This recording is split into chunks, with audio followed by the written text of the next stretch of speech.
Good, y'all. Hope everybody is well. Uh, Starting a little bit later than my usual time tonight. I do apologize for that. But I am going to give some people some time to come through. I see some supporters coming through. What's good? What's up, Donnie? Brother Malika, always good to see you. J Bones, I'm listening. What's happening? All right. Cozy, what's going on? Yeah. Y'all know what it is. Welcome to the Onyx Report, where we as Black male justice advocates uplift Black men and boys using critical analysis. Um, Jay Cleveland, what's the word? Brother Ishmael, what's going on? Yeah. Well, before I get started, as usual, let me thank and support my supporters who have kept the show going for quite a while now. So let me appreciate that. Brother J Bones, thanks for the support. And here we go.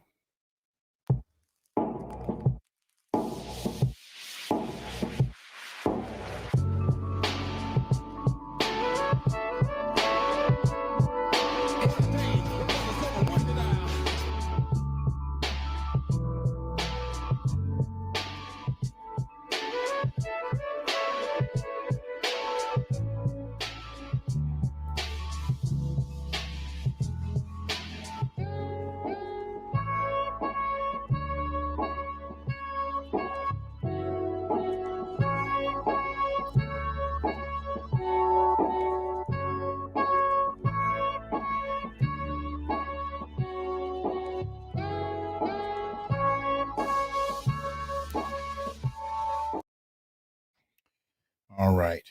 Yeah. So much appreciation to my supporters. Y'all know what it is. At this point, I don't want to go through all of my traditional rigmarole. Like, share, subscribe, join, and donate. Support the channel if you will. You can click the join and subscribe buttons right here on YouTube, and you can look through the battery of options there, especially for becoming a member. You can also go to Patreon, support the channel there, or you could support the Institute for Black Male Studies. So please do so, because we are about to I start teaching next week. So things are about to get pretty busy for me again. But we're gonna make it happen. So appreciate y'all support. I wasn't gonna go tonight because I was feeling a little queasy earlier, but I said, you know what, let me I had a moment of feeling a little better. We're gonna find out if that moment was a moment or something more. Shout out to Cozy Corner for the support. Also thank you Mark for that. Salutations to you as well.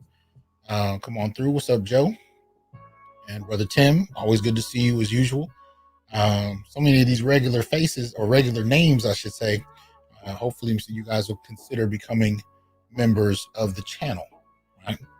Anyway, let me get a few things straight here. So yeah, like I said, I almost didn't go, but I was like, you know what, I gotta get this one in. So this might be the last live before I start teaching, and it is what it is. So y'all know, saw the title, how Black feminist platforming attempts to silence Black masculinist critique. So we're gonna go there. Some recent things that have taken place that need to be commented on, I suppose. I'm not always the quickest person on current events, especially as it relates to popular media, but there's some things you got to get in on and make a comment on because it's important, right? And we look for alternative opinions to give us some clarity on things. So I figured I'd put my 2 cents in as well. What's up, Brother Mike? What's up, Hybrid Ninja? Hope you guys are well. 74 people in so far. Again, hit the like button as you come in and support the channel if you will.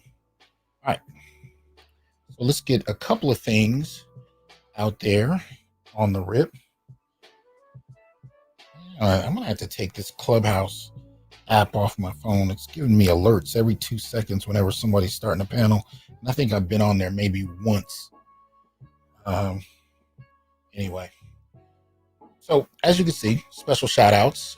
Today we have two, and I think they are both extremely, there's a lot of potential for both. Um, much appreciated, Brother Rashid. Thanks for the support. You guys can see on the screen. You can support with the super chat. You can send to Patreon, Cash App, PayPal, or Venmo. So please make sure you support the channel. So first one up is a very interesting piece that you can find on inside highered.com. Get this thing out of the way here. And the title of it is A Decades-Long National Crisis and a New Position. Compton College created a new position focused on the academic needs of Black and Latino men. Campus leaders believe they're at the forefront of a new and long overdue trend. It's important. I don't know if it's going to be a trend or not. In some respects, I like trend to the extent that it might mean it's going to happen more. I don't like trend in terms of the brevity of how fast things seem to fall out of favor. But hopefully this will pick up across different universities across the country, across the world for that matter. Anyway, it reads, Antonio Banks. I'm going to skip through. Hold on. Let me get to the meat of it. Let's see. I usually read a lot more to this, but I want to get to it. All right. So higher ed experts say senior level positions such as Banks, specifically dedicated to the needs of Black men, are rare despite longstanding and staggering disparities in academic and career outcomes for Black male college students. Compton College President and CEO Keith Curry believes roles focused on Black men will become a trend at colleges and universities, and that community colleges like this that enroll high numbers of Black students will be at the forefront. So this is a piece about Antonio Banks, who's been recently hired in a position. He's 34 years old. He's going to be the first director of Black and Males of Color Success at Compton. His role, which began in late November, was created explicitly to ensure Black men stay enrolled, succeed academically, and graduate. Now, I wanted to do something very similar a number of years ago. There's a number of positions I applied for where I was interested in doing that. I wanted to set up a sort of powerhouse university as far as Black males are concerned. And I found a great deal of resistance to this, both overtly and, covertly. But I am glad to see that, individual campuses, very particular brothers are starting to push ground. Sounds for Life. Appreciate that support. Right. So, but hold on. Let me on here. Okay. So they're talking about President Keith Curry, or CEO, college president, Compton College president and CEO. Interesting. CEO goes on to comment that, or they say his passion for these issues also started early. He was so disturbed by the lack of diversity at the University of California, Santa Cruz. Yeah, he would be there. From which he earned a bachelor's degree in American Studies, that in his sophomore year, he founded Destination Higher Education and Networking Program for Black prospective students to meet current students. He says, now I'm in a position where I can actually make some changes to help support Black students, and I'm holding myself accountable for that. Now, notice how he said Black students. That's not accidental. That's not accidental. He understands that for the most part, he will likely be attacked for creating this program. I created a program at Fresno State for Black males, and I went to a conference and I presented on how the program was doing in its first year. The very first question I got from Black academics and Black graduate students, for this program that was targeted at Black males, is, what about the girls? Why didn't you set anything up for the girls? I got that question 3 times in a row. Gave the same answer. The girls already had a program, and they'd had one for over a decade. Their numbers were solid. Motown, appreciate that support. Their numbers were solid. Now I will say the numbers of Black students in general has dropped, but proportionally speaking, Black males' numbers were always significantly lower. And so in that respect, this president understands that he's going to be attacked simply for targeting Black males. He didn't say anything derogatory about any demographic. He just targeted a group that's much in need. But anyway, it reads Compton College is located south of downtown LA, city where more than 20% of the residents have incomes that fall below the poverty line, according to the latest U.S. Census Bureau data. Derek, appreciate that support. Thank you. Compton College survey report conducted by the Hope Center for College Community and Justice in 2019 found that about 63% of Compton students experienced housing insecurity that year, and 23% had been homeless. In fall 2021, 46% of the student body received Pell Grants, federal financial aid for low-income students. Barriers to education for Black men began long before they stepped foot on college campuses. Black male students are disciplined in K-12 schools at higher rates than their white male peers. According to a wide range of research, many come to college as low-income and first-generation students and lack. I just like to call you Racer X. I appreciate that support. Anyway, so it says many come to college as low-income first-generation students and lack navigational capital about how to successfully get through the institution. This is true. While balancing their academic work with demanding jobs, financial stressors, and family responsibilities, Banks said. You can add to that they don't often develop the same kind of ties, a sense of belonging to the campus in many respects, because so much of their lives are being pulled at from so many different directions. It's difficult to facilitate that. You got to make students feel welcome, especially if they don't have a background or family background in higher education, alongside, a legacy of impoverishment. So all these things kind of collide to make it difficult for Black students, Black male students in particular.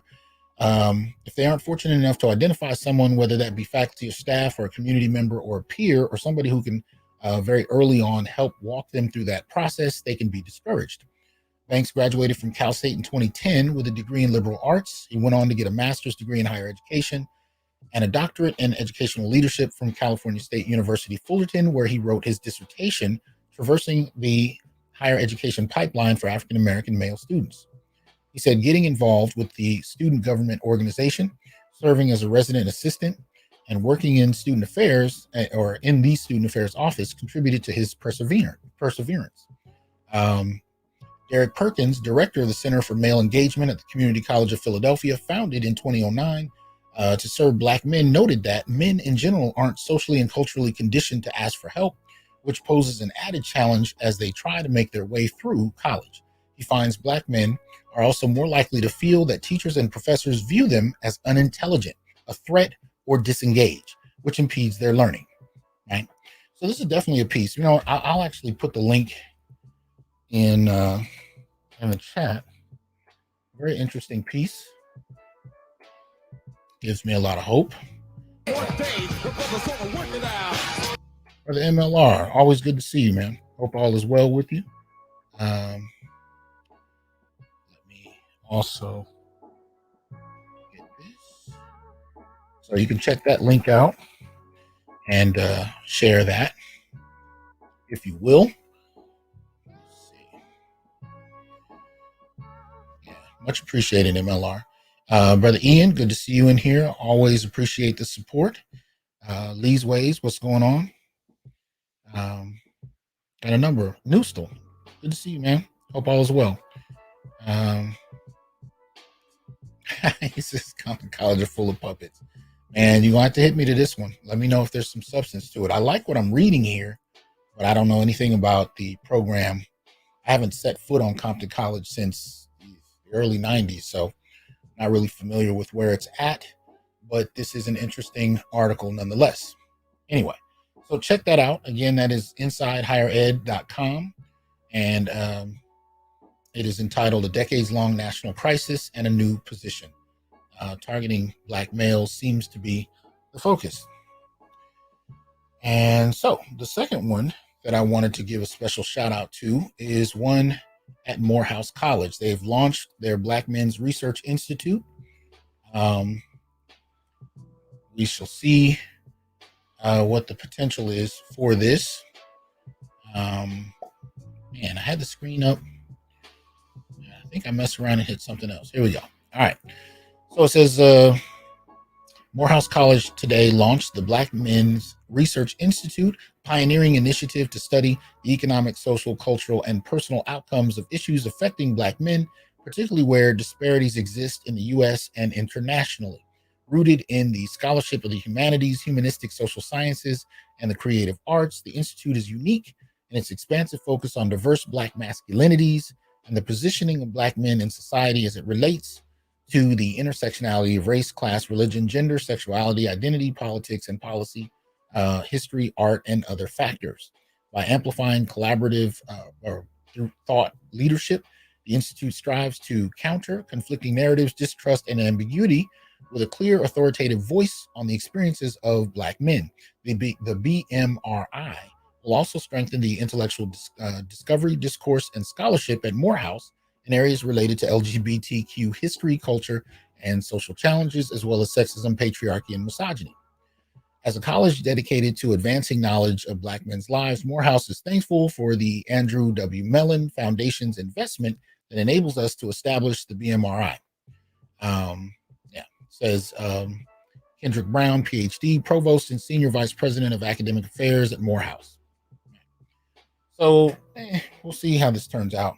I mean, I don't have a problem with a wide variety of issues that they're going to engage as far as Black men, but to actually state that they're going to deal with, or at least strengthen the intellectual discovery, discourse, and scholarship at Morehouse as it relates to patriarchy, misogyny, and sexism, it's kind of suspect.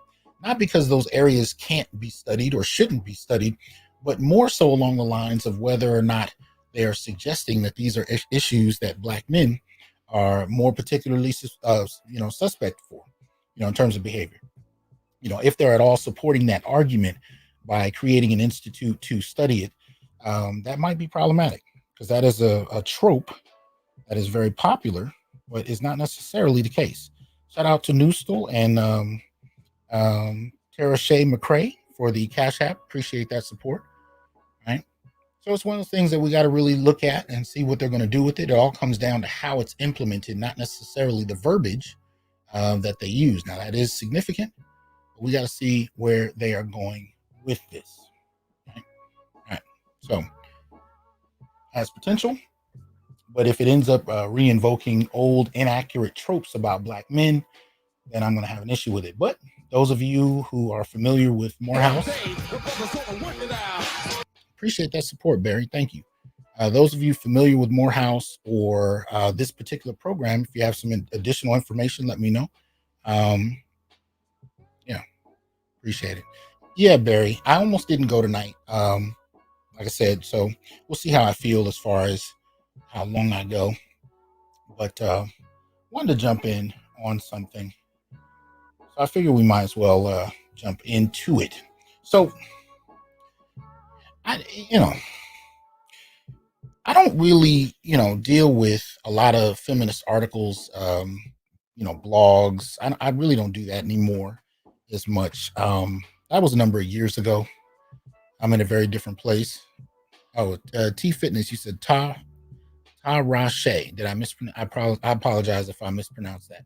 But anyway, thanks for the support.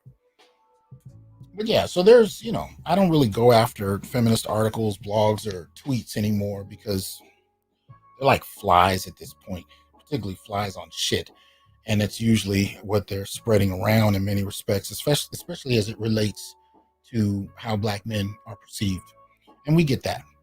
There's been a recent piece that I'm not going to put a link up or even give the full title of. I don't want to give it any more clicks. But there's been a recent piece in Vanity Fair that was written supposedly about Dave Chappelle. But in many ways, it became yet another indictment of Black men. There's been a lot of commentary about it, a lot of critique, and rightly so. And I was glad to see it. A lot of my colleagues pulled together, did panels, and really broke down quite a bit. Shout out to Torrin Walker on Twitter, who did a beautiful panel the other day with Dr. Tommy Curry on Black male studies. And there were some critiques brought to bear on this type of scholarship, you might call it Twitter scholarship, um, and rightly framed it by not only explaining the purpose of black male studies, but also how to situate these kinds of articles, right? So this is, as I said, this is a piece that is talking about Dave Chappelle and what the author refers to as the big lie. And basically, what she's talking about is she's indicting black men through celebrities. I mean, not only does she mention Dave Chappelle as far as his critiques on LGBT folk, particularly black LGBT, but also, she runs the gamut on the names you would expect to hear: R. Kelly, Bill Cosby, right? And this is her low key kind of jab or spear being thrown at black men through very particular celebrities, very particular figures who are known in the popular consciousness for having done something egregious, most particularly to women. Right now, I really didn't want to pay this as much attention as others did. I figured it'd be knocked out the park, and it was, in terms of how it should be viewed, how it should be critiqued, so on and so forth.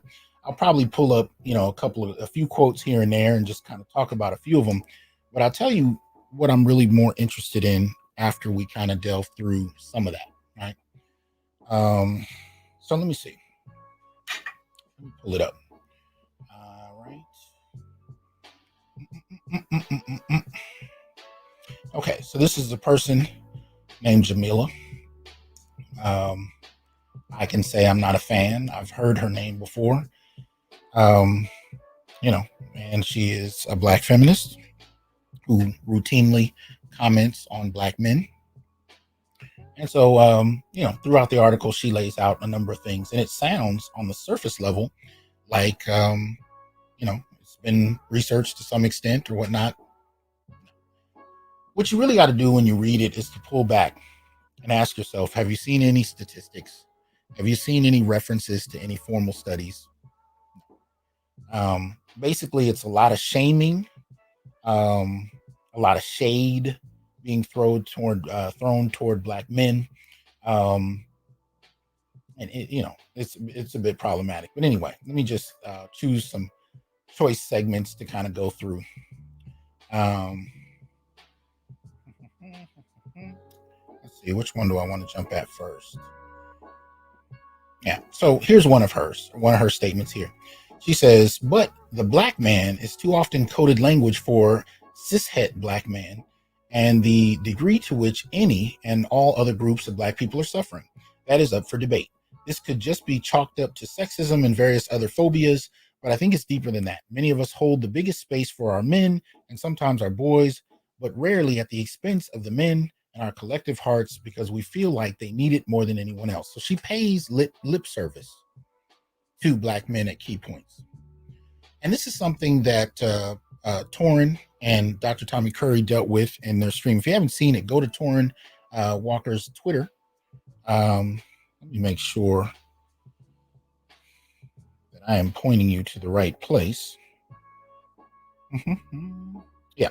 Go to Torrin Walker's Twitter and you can see it. He posted the full discussion a little while ago. It's called The Mix, #The Mix, Black Male Studies Panel with Dr. Tommy J. Curry.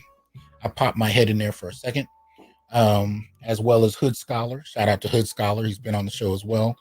He was on the panel, and they had a very good discussion about black male studies, the need for it, what its purpose is, what its goal is.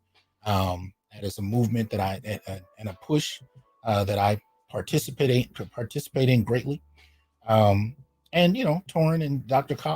Curry pointed out that figures like her are the handpicked, right? They're the handpicked to speak for Black America, and condemning black men is usually rewarded in a particular way, especially in the academy. It comes along with promotion. You can get access to higher level platforms that aren't necessarily accessible to most. I mean, this is a piece in Vanity Fair after all. And if I'm not incorrect, it may be her first there. So It's interesting to see that this kind of hit piece always gets major platforming. And that's why I titled today's show the way I did, because the kind of platform being given to Black feminism and such Black feminist critiques that are highly misandrous is done pretty easily, pretty smoothly, pretty quickly, and without a lot of pushback, right?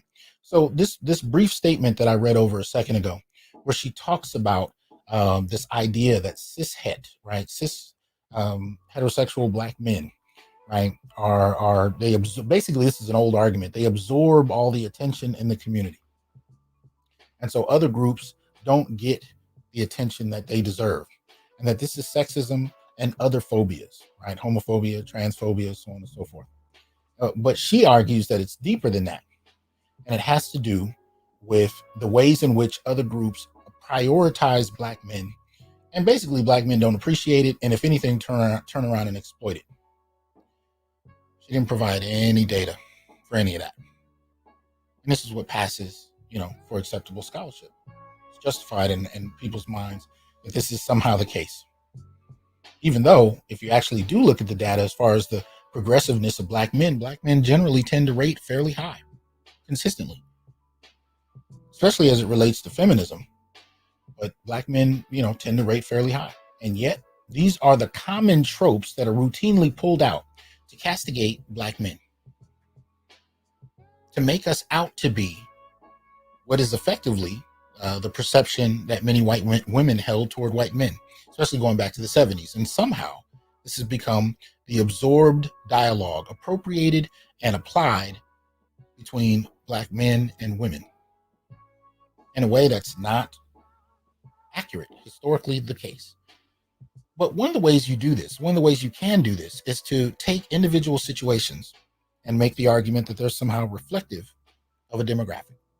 So for her, when she makes these points, eventually she shifts the discussion to very key celebrity Black men, most notably Dave Chappelle. And this is somehow supposed to stand in as evidence. And when it's positioned on a high-level platform with a lot of eyes on it, and given no context, it's not related to it's not posted against any of the studies, and it ignores the scholars that might have something to say to push back against it, that's all you have. And a lot of people will go with this, especially if they see it mirrored in a number of different contexts. In other words, if you see it mirrored in popular culture, television, film, see it mirrored in your college classes regarding gender. How many people taking gender studies courses have actually ever taken a course on men and masculinity taught by what I would call a masculinist, or at the very least, or somebody in Black male studies? Not many, comparatively speaking. Most of these classes are taught by feminists from a very particularly slanted lens, much in relation to her approach to this subject. She even goes so far to say at a different point, Black men's oppression does not absolve the men themselves of the power of patriarchy, and it does not prevent them from exerting that power over women and LGBTQ plus people, particularly Black ones. Does she provide any evidence as to what measure of patriarchy that your average rank and file Black man has access to? How is that measured? See, that's the thing. You don't have to measure it when you're in these circles. You can just say it, and it's taken as gospel.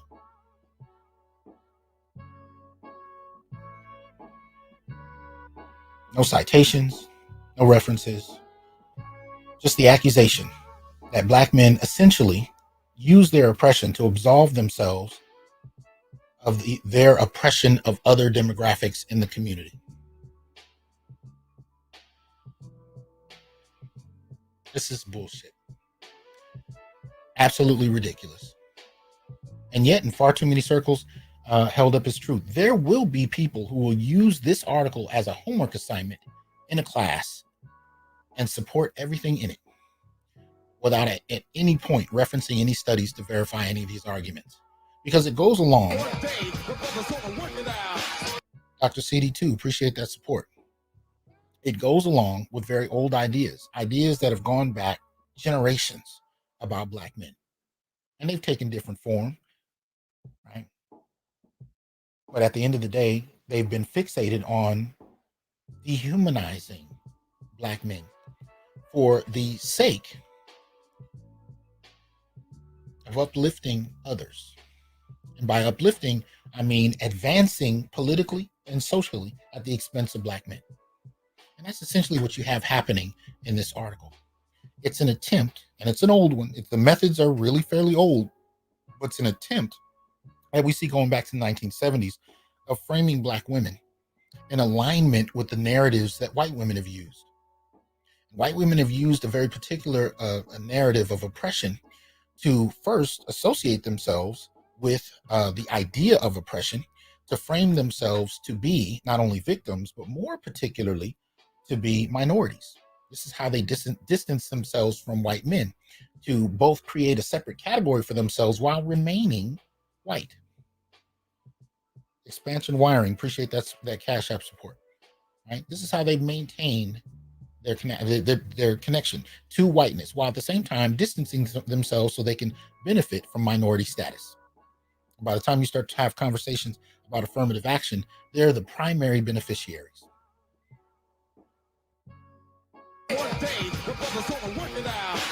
Roosevelt, appreciate that support. Right?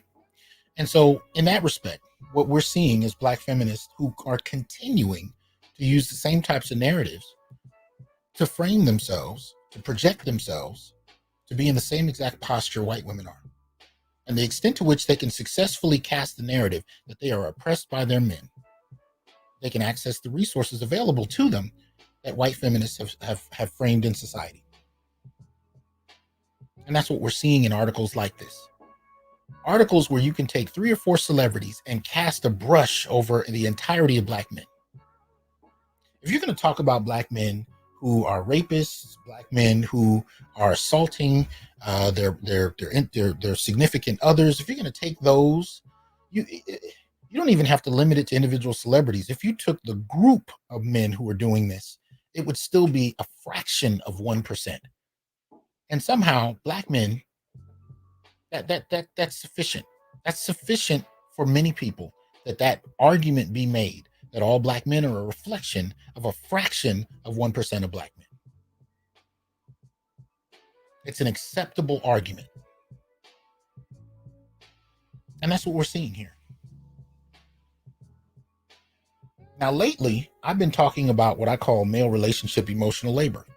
A number of my last shows have been dealing with different dimensions of it because I think the work that Black men do to emotionally support not just their intimate partners, not just their families, but people in their community, not only children, not only women, not only in intimate relationships, but the community itself. The kind of emotional labor Black men endure goes disregarded. And I think in this respect, kind of what you see in an article like this, there's a lot of shaming language. There's a lot of dismissal. There's a lot of sidestepping the realities, whether you're talking about rape, whether you're talking about abuse, no referencing the actual data that shows us that in regard to abuse, the Black community is mainly bidirectional.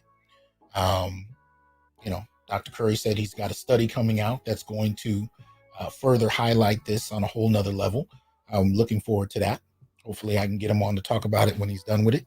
But he's been talking about this for several years, before the Man Not came out, if I'm not mistaken, about the ways that in terms of abuse, the community has been bidirectional.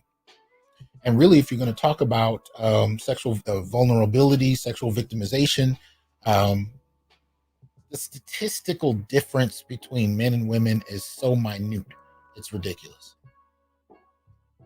It's absolutely ridiculous. I posted the numbers on the show. I didn't even deal with the percentages. I posted the raw numbers before, and they're especially out of a population of 43 million, you're talking less than 200 according to the data, at least up to a year or two ago. We got to see what's going on as to whether or not they finally have more states reporting, but for the most part, you're still talking about a couple hundred people a year who are killed by their intimate partner.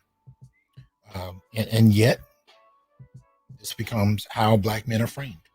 And articles like these continue to play on those tropes, not only for the sake of, dehumanizing Black men in regard to using misandry to do it, but also as a way of aligning with white feminist policy, or I should say, white feminist, kind of a white feminist philosophy, right, in order to access policy. And it continues to work. Continues to work. One of the things we've been seeing in the last year is the philanthropic support of Black women and girls, private companies, corporations, even government, creating new policies. Everything from free grant money or free money every month for living expenses, all the way to STEM training. Private companies, Goldman Sachs, Google, Visa, MasterCard, and a number of others. And I've been reporting on this on a regular basis because they're only earmarked for Black women. And it's funny. In the last few years, I've been pointing this out. I don't really think people listen. I think what people do is they label and they dismiss. When this article came out, I saw people coming out of the woodworks to talk about it. And I was glad to see it. But one of the things that bothered me, this is why I'm saying tonight, is really not just about this article. It's really about a larger framing that I'm trying to do. They made it about her. And they made it about her misandry. They made it about her sexism, right, toward Black men. And that's appropriate. But the problem with that is if you make it about her, you overlook the culture that has been produced in the last 5 or so decades. When you have policy that prioritizes one demographic in a relatively poor community over another, it has an effect. It has an effect on worldview, has an effect on relationships, it has an effect on behavior, it has an effect. I'm not pathologizing Black women. I'm saying that there is an effect that comes about from long-term access to resources, whether we're talking family court, whether we're talking welfare, whether we're talking college access, whether we're talking even low-level white-collar jobs. If you're talking about a population of Black men who, prior to the pandemic, were 40 and 50% unemployed, over 35, 40 major cities in the country. It doesn't take much to promote the idea that a certain demographic is better than their men. It really doesn't take much. In a relatively poor community, it doesn't. And over time, you'll start to see a shift in the dynamic of the community, the social dynamic, how people's relationships are established and continue to function. It begins to take effect. What I'm arguing is that this Jamila figure who wrote this piece, I don't deal with her as an individual. I don't deal with her, as an individual. I deal with her as a symptom of a social practice. A social practice that has prioritized Black women in a very particular way and has recast Black men in another, to Black men and boys' detriment. So when she makes these statements about how lauded Black men are, she's being disingenuous. But more than that, the critique to her and this piece sidesteps the breadth of what we're really dealing with.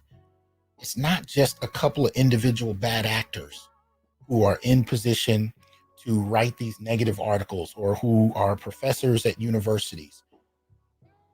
It's not just that. It's wider than that.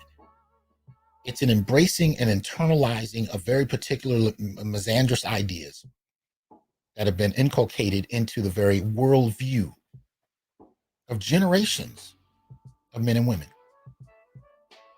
Boys and men are being raised to see themselves as less than, in my assessment. Girls and women are being raised to prioritize themselves and see men as tools, a means to an end. There to serve, there to provide, really not human. Now, that isn't to say that there aren't women that see through that, but it is to say if that is the prevailing, or if I won't even use the term prevailing, if that is the low boiling standard in the background, as an effect. Let me put it another way. You grow up in a family where you've seen your grandmother hold down the household. Even if she's living in a home that her husband bought with 40 years of labor and died, it's her home. She's the head of the household. She's the matriarch of the family.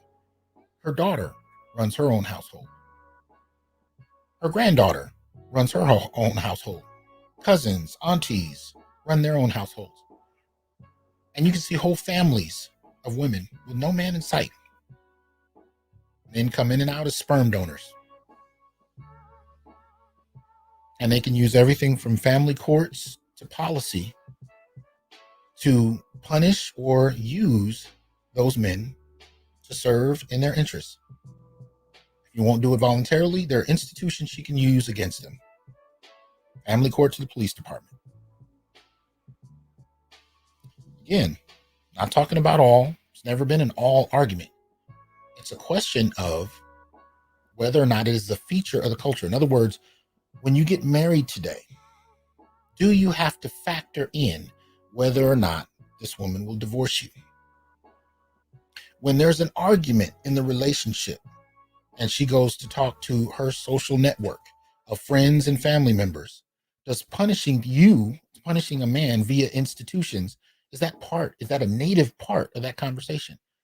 Well, if you've grown up as a male in a primarily female-led household, you know that far more often than not, yes, that actually is a feature. And this is the point I'm getting at. It is a feature in the dynamic. See, men experiencing physical abuse from their girlfriends or wives, right, happens. We know it happens bidirectionally. We know the data has shown us that women actually initiate the violence more. They tend to use weapons more often. They don't go to jail anywhere near as often men do for the same crimes. Men themselves will not report them. And that's what I mean. For men calling the authorities on women who have committed the same exact crimes that women will call the authority on, for men, it is not a feature in their worldview that the authorities be called, even if he is egregiously hurt. I've shown you case after case where men are experiencing this. Hell, neighbors will call the police before he will. And sadly, there are many situations where even when the police come in, they're operating with the same assumptions that most of society does. He's at fault. He's the cause. He's the villain. But my point in this is that the way we navigate and interact with these institutions, it has become a feature over the last 5 decades at least, that those institutions that we readily identify with and use be used and leveraged against men and boys in very key ways. Whether you're talking about boys being expelled or suspended in school, or whether you're talking about girls, having access to female teachers from K through graduate school. Both ways it functions is prioritized in a very particular way that does not serve him. And when this seems to be the case, and you can see articles like this affirming these narratives, it's disingenuous to argue that somehow Black men are in a position of authority and power to leverage that power and patriarchy and oppression with no empirical evidence to suggest that they've ever had it in some kind of way. It doesn't work. And yet it's accepted as a common truth. That's the problem that gets me. It's accepted as a common truth simply because it's stated. And these are the kind of things that bother me, because the more I see is happening, the less I see people identifying it for what it is. Again, we fixate on the individual actors. We do not comment on the culture. We do not comment on the structural reality behind it. Who produces the Jamilas and the Brittany Coopers? Is it just that they're just, particularly ambitious women that don't mind maligning men to advance themselves? One could argue that. But I'm more interested in the mechanism that manufactures a Jamila. That's the part of the discussion I didn't hear enough of. We were comfortable with talking about it strictly as an individual endeavor, but not as a process of undermining men in a very particular way. But that isn't to suggest that these people are inhuman. It is to suggest that they are manufactured. And we got to look at the mechanisms for that manufacturing. How does it impact boys and men? How does it impact women and girls? How does it impact families and relationships? When I talked earlier, when I brought up, men's relationship, emotional labor, in the shaming in the article that she does, one of the things she's actually calling for, much like white women, is for chivalry. The argument she makes repeatedly in the piece is that Black women are not foregrounded and protected enough. Right? And she repeats it in such a manner that Black men are negligent in not doing so. Right? Kind of aligning herself with white feminist ideas about the relationship between men and women and men's need to fall on their swords and be chivalrous in a very particular way. Shaming Black men for not being that, for not doing that. Even though historically Black men have been protectors, have died protecting, and still do, contrary to popular opinion. But those acts, those sacrifices are ignored. And the tropes on Twitter and in articles like this continue. So the emotional labor men have to perform on a social basis, on a social level, if you are a good Black man, that is to accept the responsibility of whatever is said about you. To accept that this must be true because she said it. And that you have to take the barbs and arrows and suffer them in silence and continue to sacrifice despite the inaccuracy of such accusations. This is where we're at with this. That's the emotional labor, to accept the sacrifice and shut up. Doesn't matter if it's accurate.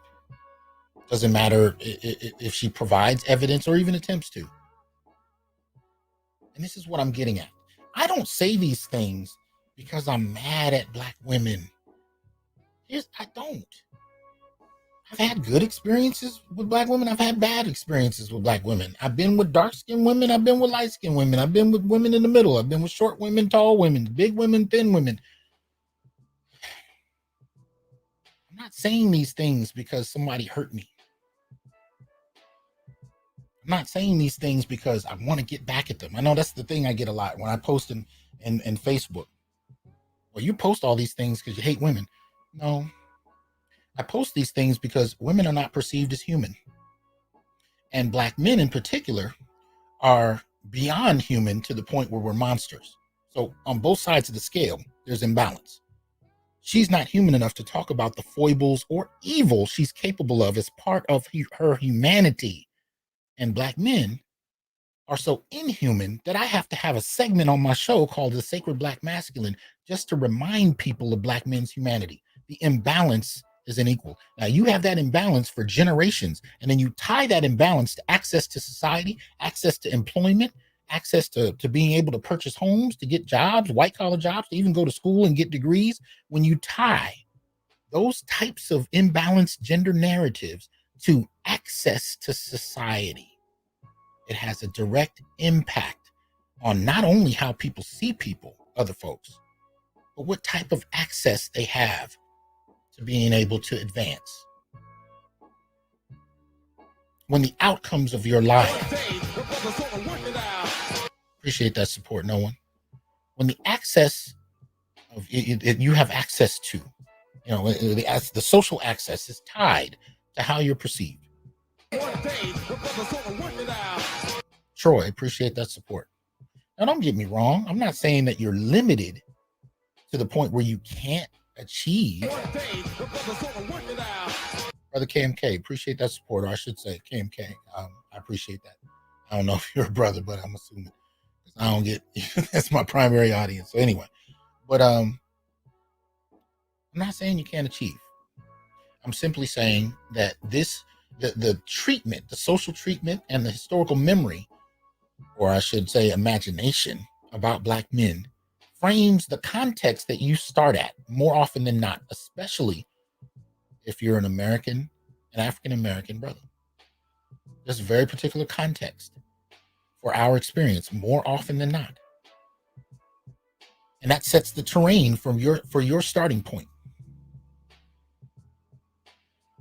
People's perceptions of you, their assumptions and expectations of you, how little they expect, especially when you're young and in school, to how much violence they think you're capable of. All of those things are important because they shape the context that we engage life from. Shout out to Brother Shabazz, Brother Byron. Appreciate the support. This is what we're dealing with. We still have to provide this emotional labor. And it hurts my heart because I'm seeing things in a whole different way. This is why I don't chase ambulances anymore in terms of every article or tweet that comes out from some misandrist feminist somewhere that hates men.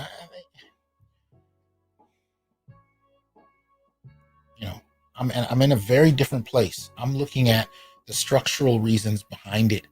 I'm trying to examine the impact of the environment on personality, the impact of the environment on worldview, on behavior. And then raising the question, what options do men have to respond? There are political options. There are social options. I'm in conversation with people all the time trying to figure out what those options can look like. That's why we created the Black Male Political Agenda as a beginning point to actually talk about potential policies that can impact and support Black men's advancement. That's why we talk about social options, whether it's to, vet women in a particular way, whether it's to redefine your sense of marriage and familyhood, or whether it's to abstain altogether. Providing options and putting them on the table. This is why I don't judge men for their relationship choices. I don't care if it's SYSBM, if it's monkhood, if it's marriage, if it's...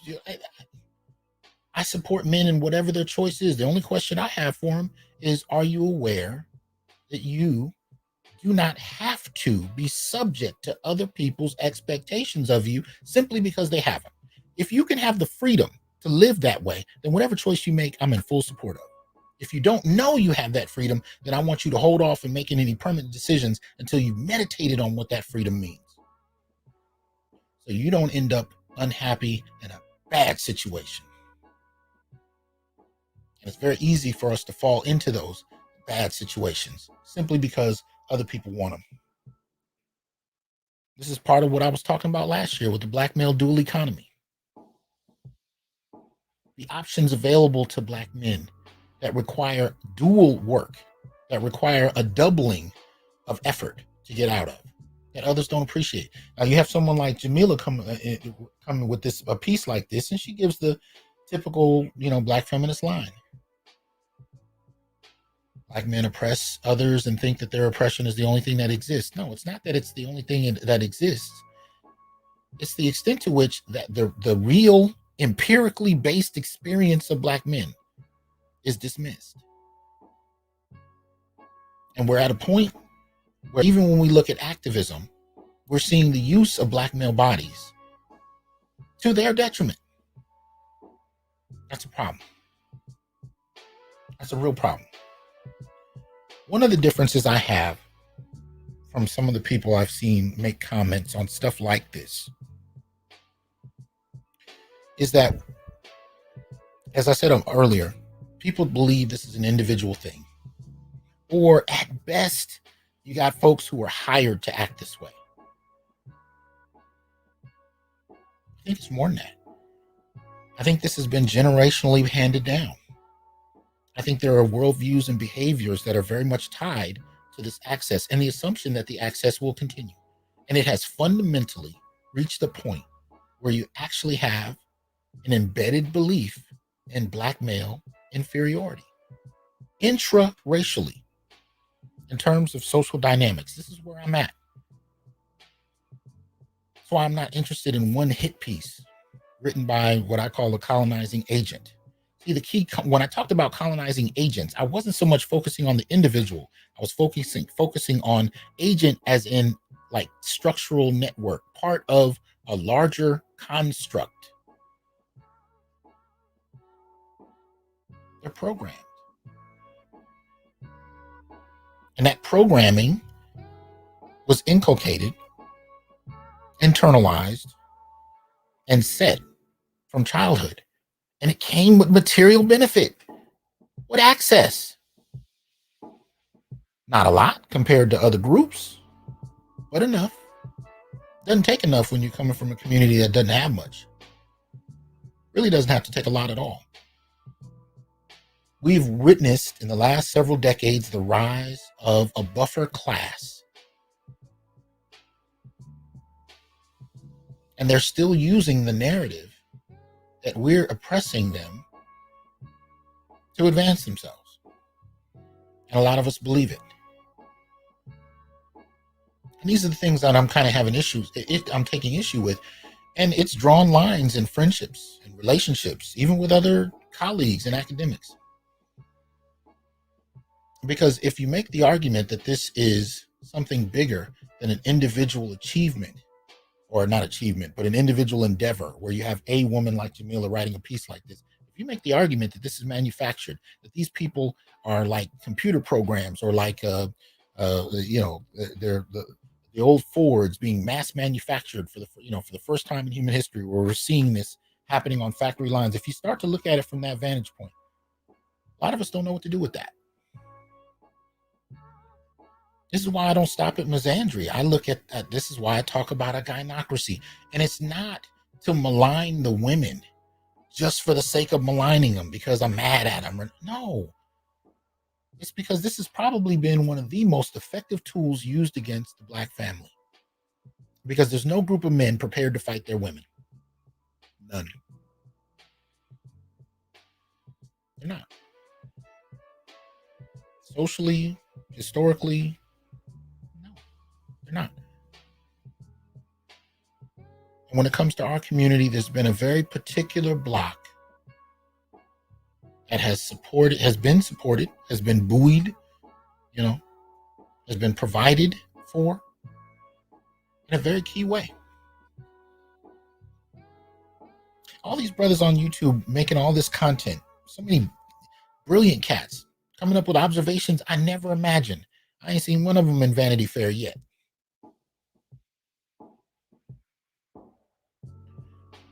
Let me bring in my boy. Have a dialogue on some of this. Brother BGS. Hey Doc, what's going on? How you doing, man? Talking about this piece from Vanity Fair, Mm-hmm. and you know, or pretty much what she calls herself doing is talking about the transphobia and sexism of Dave Chappelle, Right. and making the argument that this is, a reflection of black men. Yeah, of all black men, which most black men don't care one way or the other. Did you get a chance to check it out? I've seen bits and pieces of it, right? But it started out almost like remember a few years ago where that piece calling black men the white men of the black community. Yes, sir. Yes, sir. Same group of Yeah. feminists. Same group of feminists, but we're supposed to be. And she starts off by saying that uh, I said Dr. Thunder. Okay. Yeah, put him up on the screen. He says, "Truth be told, you don't owe anyone an explanation. We've just been conditioned to hedge in their direction. Keep fighting the good fight." Shout out to Dr. Thunder. Hope you're well. But go ahead, man. Yeah, it's we're supposed to be incapable, where sisters have held it down and been strong and took up for us and be oppressors at the same time. They're the strong ones, and they've had our back, and they've held us up, and they've held us up while we couldn't do anything. But at the same time, we turned around and oppressed them. Yeah, Two yeah, things at the same time. yeah. And it's an interesting argument because it very much reflects the same posture that Hmm. white feminists took with white men. Right. You know, and I find it more than coincidental that this is the method used. You know, and that's not even dealing with if you look at Tommy Curry's work on subculture of violence theory. Those of you who are longtime listeners of the show know I interviewed him. Ooh, I want to say fall of 2020, where he came up and talked about subculture of violence theory. So basically, in a nutshell, what you have is racist theory produced by racist white scholars that black feminists literally appropriated, quoted from, and cited in their work. Yeah. And that became the foundation of how black men were viewed by much black feminist research. Yeah. You remember the old song by Billie Holiday, "Ain't Nobody's Business If I Do," I and have she said, heard it. and she says, "If I get beat up by my papa, I swear I ain't gonna call no copper." Oh, wow. In other words, what black women have always had the ability, even before the Violence Against Women Act, right, to actually have their men uh, put in jail for domestic violence. Always. So what white men are experiencing with the Violence Against Women Act is nothing new to black men. Because I remember when I was, I was like 2 or 3 years old. This is in the South, okay? This is in Right. Dallas, Texas, right?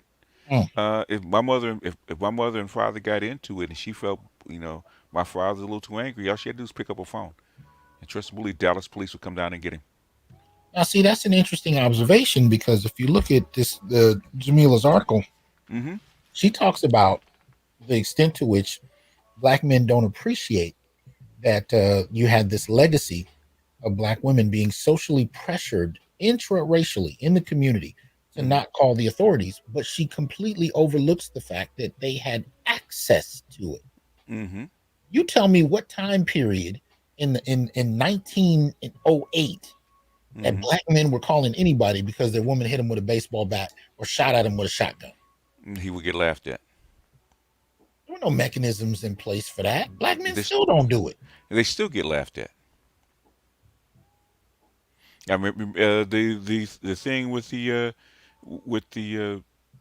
with the I think it was in Cleveland, if I'm not mistaken, where the man was wrestling on the floor with his wife. He's the one that called the police, trying to get the rest of the wife out of her hand. The cop came right in through the door and shot him, and she had the knife. Yeah, absolutely, absolutely. So my thing was not just the article; Mm-hmm. it was the conversation about the article. And I think that there's a line between those of us who are willing to critique feminism Mm-hmm. and those of us that are willing to identify Black the women themselves, yeah, well, well, what we call the gynocracy itself, which is well, the structure.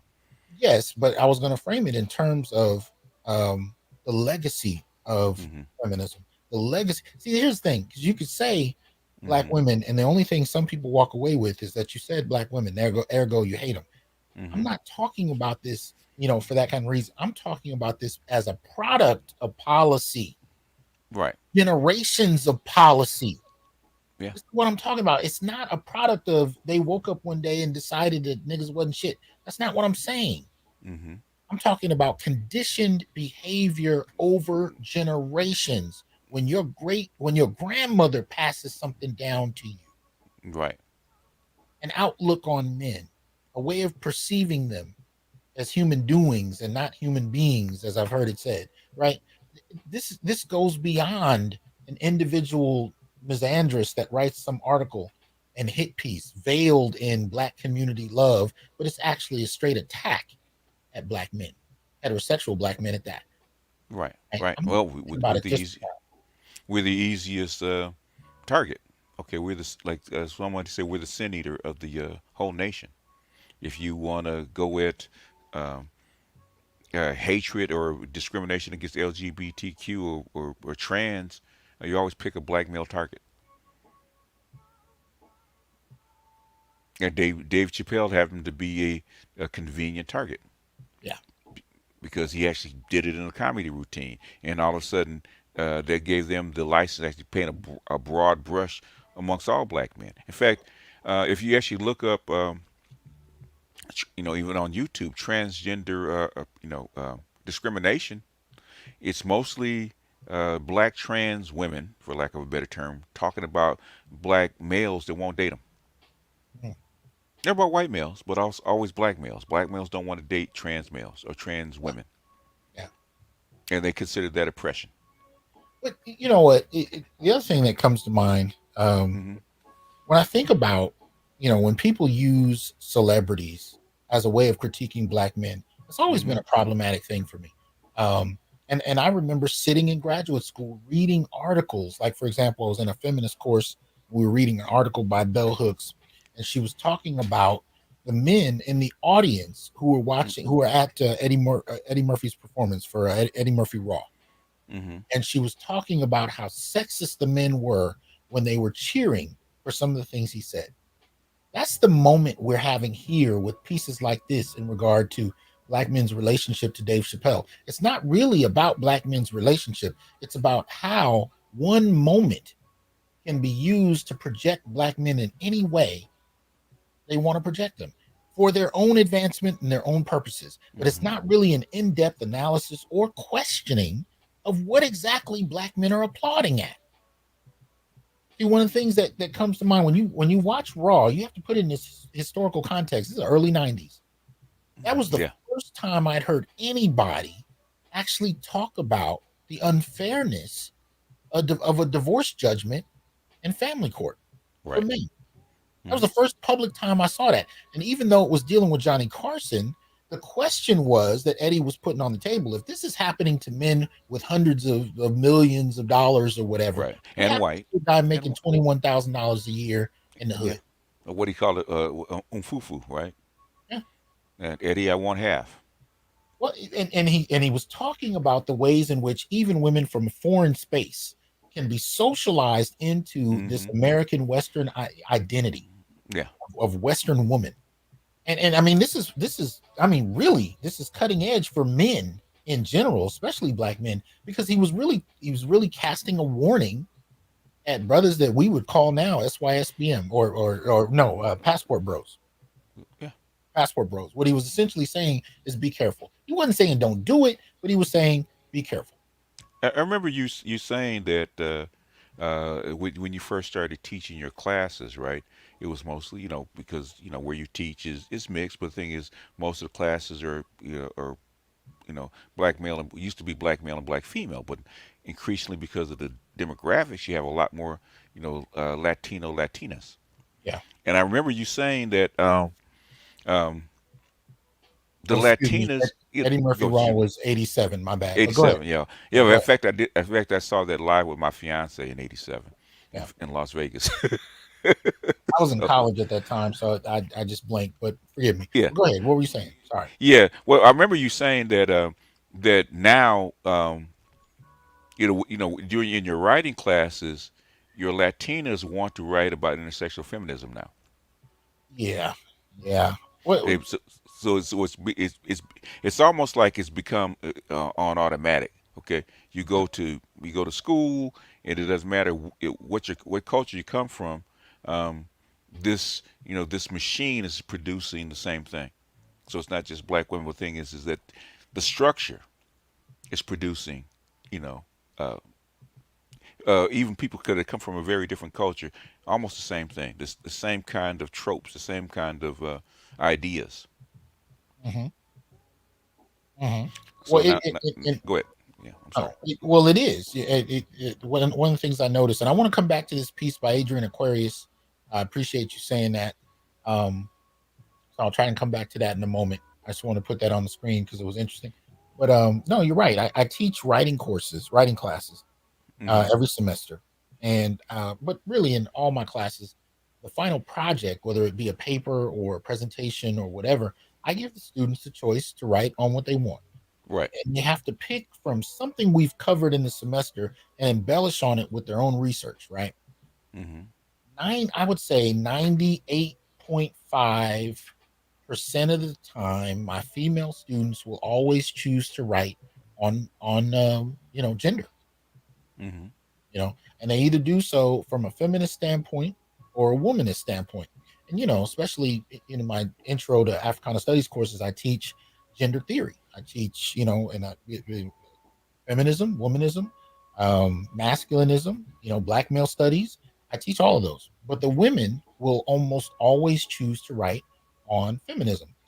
I'm noticing an uptick as of this year in Latina students that choose to write on womanism. And the way I differentiate between the two is I talk about the womanists that historically have identified themselves as somewhat race first. Like they're women that Right. understand how feminism is being used against the community, and they make the argument that instead of being perceived in terms of the research as a kind of an individualized caricature, that she wants to be categorized and framed in terms of analysis as a unit of the family. So she doesn't regard herself as a separate female individual like in feminism. She regards Mm-hmm. herself as part of a family and community that is black. Right. So my Latina students, I've noticed, have started to gravitate toward that definition because it still allows them to deal with gender, but it doesn't separate them from the context of their families. I can also say that I've seen a diminishment in how many students I hear being introduced to alternatives to feminism. Over the last 20 years, I've seen a dramatic reduction Mm-hmm. in terms of gender studies as to what alternatives are there for feminism. Anyway, shout out to Kron and to Great 99. Um, Kron says intergenerational anti-black misandry. The mantra is the black man has never been, nor will he ever be good. Very true. Right. Um, Yep. Yep. That's Great, true. Great I9 says it's fascinating that people think nothing of this feminist training. Then they go out and become your workers, judges, attorneys, Mm-hmm. policymakers. That absolutely. And we act like these things are not going to have lasting impact. How they're educated, how they're socialized, what types of access they have, and what kinds of policies are produced. Especially when you talk about education and the access people have to electoral politics after getting a degree. What kind of politicians do you think it's going to create if we're socializing via in the home and media and in school? Very particular outlook on black men. What do you think is going to manifest a generation later in our policy? Right. Yeah. But this That's what particular happens. piece by Adrian Aquarius is interesting. Adrian says this reminds us of the show Black Lightning. Oh, I'm sorry, this is the wrong. This is another one he posted, or Adrian posted. Um, Father didn't like her being gay, and when she popped the question, he didn't care and was happy for her. Yeah, we see this kind of idea being promoted. Um, you know, and yet black men who um, are supportive of their children, regardless of their sexual choices. How many Mm-hmm. television shows do you see about that? Um. You don't. You Yeah, don't. The only thing you see is was it not? Was it Empire where he throws his son into the trash can? right. Exactly the opposite. Yeah, and I have, anyway. At the end, I don't want to go down the, I have friends line, but at the end of the day, Mm-hmm. I've witnessed black men who demonstrated nothing but love for their children. I can't Mm-hmm. say I've seen that representation in popular media. No. Well, this is the piece from Adrian I was interested in. Um, I noticed I haven't seen any think pieces about how the black trans community hates cis black women. I don't know if people know Saucy Shaw and them calling out black women for their homophobia. It, it's interesting because early in the 1980s, I'd Mm-hmm. seen some tensions between heterosexual black women and lesbian black women in the movement, talking about, the treatment of lesbian women by heterosexual women. And then it just kind of disappeared, Mm-hmm. especially in terms of popular media representation. And now you have this block. of the sisterhood, right? That even kind of, transgresses race. And now, women are just women. They're this category of sisters around the world that need to fight the oppression. And it's like, interesting. Hmm. So we're not going to show men that are actually, progressive and supportive. We're not going to show women who can be, homophobic or transphobic. It's just going to be projected on the men. Mm-hmm. Okay, that's interesting. The way I tend to look at it, especially in terms of trans issues, I notice the misandry even within that. Yes. Yes. Extreme. You know, I talked about this before. Even when we were talking about, remember a few years ago, we were talking about policies as far as public bathroom use Yes. and whether or not trans should be, have their own bathrooms, who should go to what bathrooms, and nobody had a problem with trans men going into men's bathrooms. No. That was never part of the discussion. It was biologically born men Right. who were the discussion. Yes. So I even when I look at trans issues, I still see misandry play out in some very interesting ways. I've yet to hear a man talk about how frustrated he is that a trans man is coming in and using the same bathroom. Well, I ain't, you know what, Doc? Because this is you've probably seen this phenomenon, right? Especially at big events where where there's a line for the bathroom, mhm, especially for women, because they don't have urinals like men do, right? So they right. have left appliances available for women to actually use, right? So you see this Mhm, big line, big line for the women's bathroom, and mhm. guess what women do during during those kind of circumstances? Mm. They simply walk over to the men's bathroom. And the guy, the guy will, the men will look up and like, and they say, why are you here? They say, well, we don't have any more room in our bathroom, and they'll go back to doing what they're doing. They don't care. Go back to doing what they do. Yeah, as long as they're not trying to get no free looks, but it is. Well, and that depends on the woman, but we don't need to go there. Yeah, I just find it interesting the way these things are slanted, and they tend to be slanted in ways that, reinforce the idea of black male inhumanity. Much appreciation, Jay Shabazz. Um, much appreciation for that. Because sometimes I look at this stuff and I'm like, I don't. Should I say something about this? I mean, does everybody see what I'm seeing? And I kind of get to the point, where I assume everybody sees it until I hear a broadcast or I Hmm. read an essay, and I'm like, oh, so I Yeah. do have to say something. Okay. Well, the thing is, what I'm glad about is that for years, especially in this space, man, this has been going on for a long time. And in this space, we used to talk about it a lot because nobody else did, right? Mhm. So I'm actually glad that, you know, um, the academics that are actually been sitting on the fence, not saying anything, not going back at these particular, uh, these kind of articles and stuff like that, they were just silent. I'm glad they're actually starting to break their silence Yeah. because when Homeboy actually wrote the book, not wrote the book, we actually talked about. Go ahead. Okay, we actually wrote the article about the black men being the white men of the black community, right? Mhm. They didn't say anything; they were silent. Okay, and when he talked about black men getting a big piece of chicken, I know you've heard that term before. They're silent. What I'm thinking is, now that I think the black males have a voice and it's becoming more popular. Now they have to, now they have to come off the fence and actually pick a side. Okay, you're gonna have to give a counter narrative, and basically, for the most part, it shouldn't be up to the layman to check an academic. That should be checked at that level. Like Jamil Lemieux should be checked at that level, right? It shouldn't be the Black Manosphere going in on Jamila Lemieux or Brittany Cooper, right? Shouldn't be us. It should be doing what academics have always done: rein in each other and check each other, and check that kind of language. She should, they're the ones that should, to a person, you know, come in and go in on her. Okay, Mhm.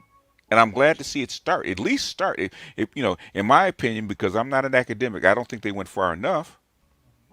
But the thing is, at least they said something. At least they pushed back against this narrative. Which is why I said earlier, I'm glad to see it in one Mm-hmm. vein. And another, my frustration was, we've developed this kind of framework where we're hesitant to critique feminism. And Mm-hmm. I understand why. I mean, there's definitely a blowback that can affect your career, your reputation, all of that. But still, with that hesitation, and that hesitation being so well ensconced over, really generations, Mm-hmm. we've gotten to the point where even when we call it out, we don't really know how to. So at best, it becomes about Jamila. And again, I'm not interested in the car. I'm interested in the Right. company that made the car. Right. You know what I mean? I'm interested in the manufacturer, not just the vehicle on the street, right? Now, this quote by Great I9 I find very interesting. Great says, and the fact that Black men show collective tolerance for all of these movements is an act of collective emotional labor and compassion from Black men. Shout out to you. Absolutely. Absolutely. But it also relates to, and BGS, you remember this, when I used to Mm-hmm. talk about the black male dual economy, Right. Yes. the extra labor that Black men have to perform in order to compete. And that labor Yes. can be, formal labor in terms of employment, but it can also be sacrifices that are unnamed, like this, right? The shaming that she uses in this article is directly a form of labor that she's asking for, but it's also a dual responsibility that becomes part of an economy, a social economy that we live in, that we have to perform extra duties in to function.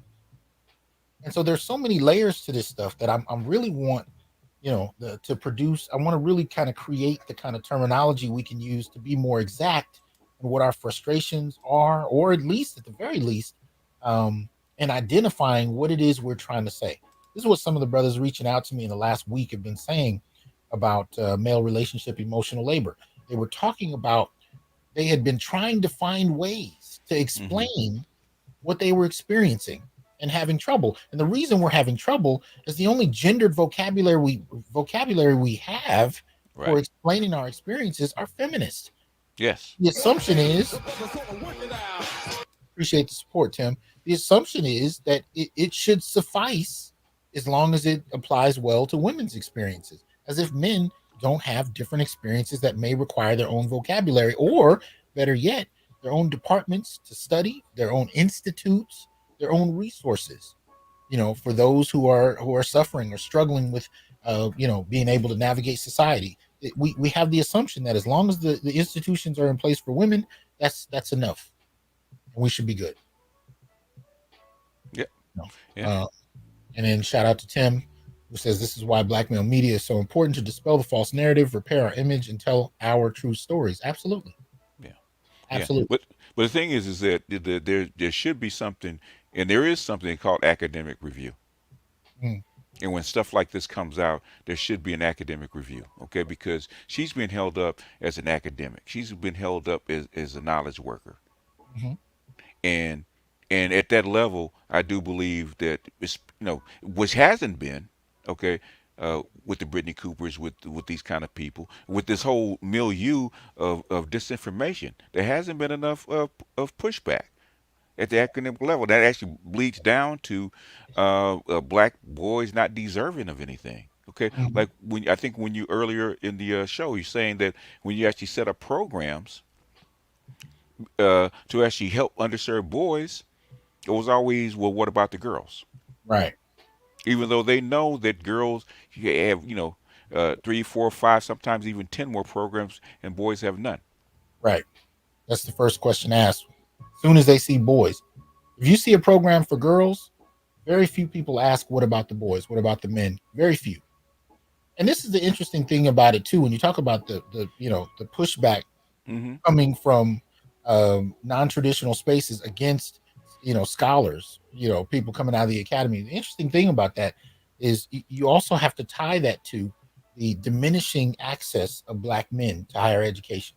Mm-hmm. Or I shouldn't even say diminishing. I mean, this has been diminished for generations. I've talked about this repeatedly from 1976 to 2019, Mm-hmm. black men literally have half the degrees black women do. And Mm-hmm. this directly impacts who's sitting in the classrooms, who's publishing academic papers, directly impacts that. This is why in Jamila's piece, she's citing so many other black feminist scholars because there's They're plenty of abundant. them. They're They're abundant. Yeah. abundant. But when it comes to black men, let alone black men who've taken a position where they're willing to publicly call feminism into question, there are very few black men in the first place, right? And so that being said, you have less fertile ground to produce a widespread response to this kind of thing. And this is what makes it difficult. And this is one of the things that's so frustrating about social media for so many people, because now Mm-hmm. you have black men speaking out. But the downside to that is that if you have a woman with a PhD who's writing a hit piece like this, Right.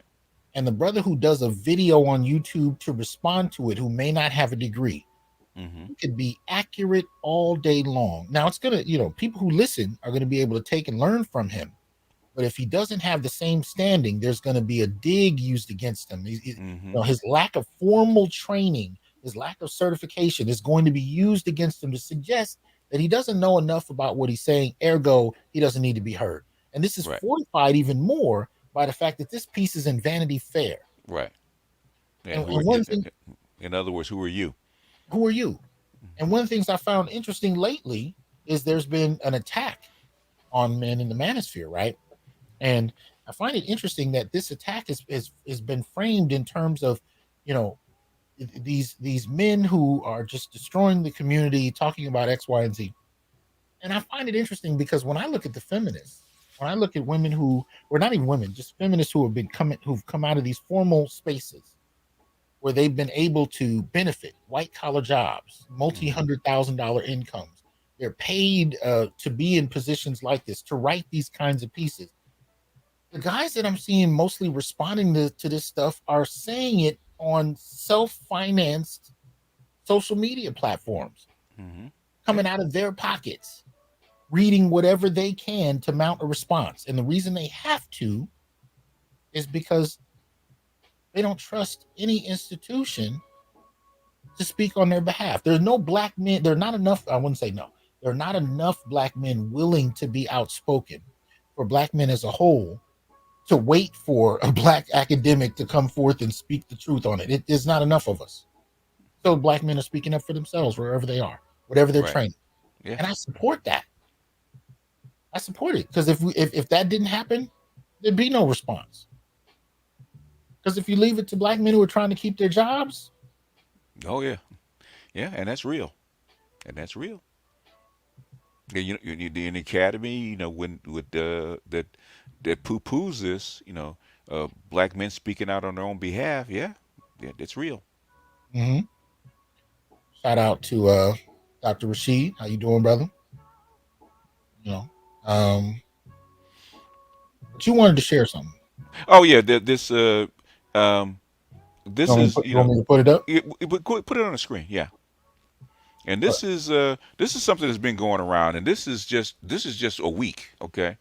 And normally, when people don't have any money, you send them on their own recognizance if they don't, if they can't pay the cash bill. Hmm. And and these are the three highest. This is Harris County. Remember those 9 judges got elected in Harris County? The Yeah. 9 black female Yeah. judges. Okay, they actually it's supposed to be illegal to actually block people up because they're poor. Hmm. And in Harris County, they have this something that where they're gonna, if you don't have money to bail yourself out, cash money to bail yourself out, they're gonna hold you over for pretrial detention.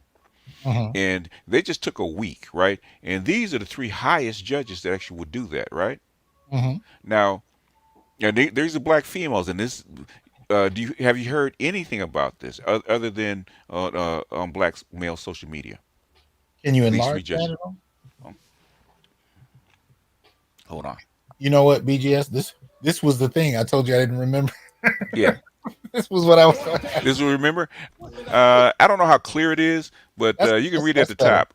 Yeah, that's Okay. better. On average night, last week, 6,043 people were actually locked in a cage at Harris County Jail because they couldn't afford money bail, even though it is illegal to jail people solely because they are poor.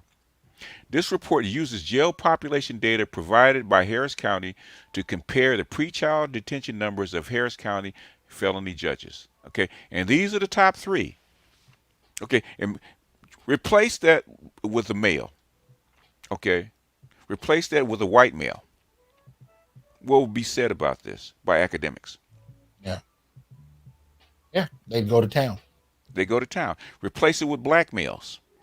Oh yeah, oh yeah, they go to town for a different set of reasons or an overlapping set. Part of it would be patriarchy. The other part of it Patriarchy. would be black male inferiority, lack of Mm, intelligence. mm. Um, who's he married to? Who's he All married to? kind of Yeah. slanted Yep. pieces. Yep. Basically like Clarence Thomas would say, high tech lynching, right? Hmm. Okay. Even the white females couldn't get away with this. Why is it three black females are the highest? It just got elected, But this is the and same. Go ahead. and elected to actually be a representation for black men. Imagine in Harris County, who are the men that are actually getting locked up that are poor? Mm, They'd be mm. black and Latino. And who are the judges locking them up?